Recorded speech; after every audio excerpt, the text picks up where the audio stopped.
Fundamentalmente, mi primer libro de poemas, el primer libro de poemas que yo leí, era un libro amarillo que estaba en la biblioteca de mi padre y que se llamaba Laberinto.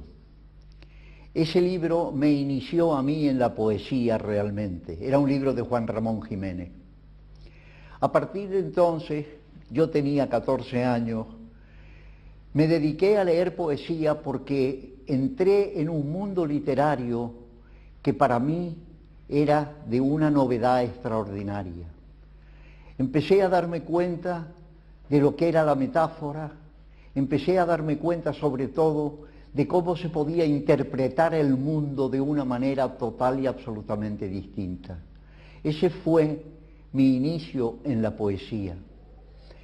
Al mismo tiempo comencé a leer, y sigo hablando un poco de la lectura, comencé a leer a Eliot, comencé a leer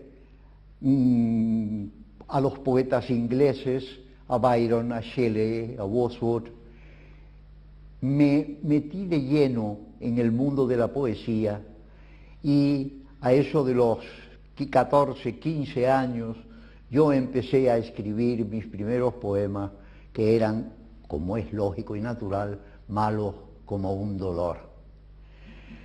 Poco a poco fui conociendo a los poetas in vivo, ya mayor, ya a los 20, 25 años, tuve una gran amistad con Vicente Aleixandre, una buenísima amistad con Leopoldo de Luis, con Miguel Alonso Calvo, Ramón de García Sol, y con toda la gente que estaba entonces, en el año 47, en el Gijón, en Madrid.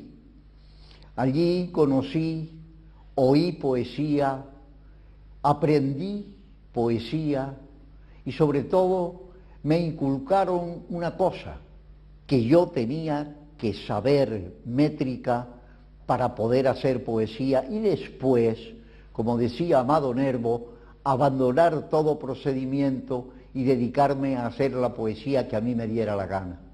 Influencias he tenido y he tenido muchas y lo digo con gran orgullo porque mis influencias han sido fundamentalmente Rilke, Eliot, Vicente Aleixandre y después un poeta francés que se llamaba Guy Cadou de los años 40 que tiene una poesía que a mí me llenó de encanto cuando la leí. Se ha dicho, han dicho los críticos, algunos críticos, que mi poesía tiene una visión existencial del mundo.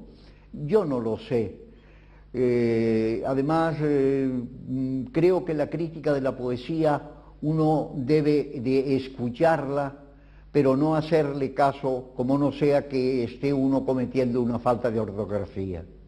De resto, el poeta tiene que hacer su mundo y crear su mundo como él quiere, como él lleva en el corazón, con su pensamiento y con su reflexión.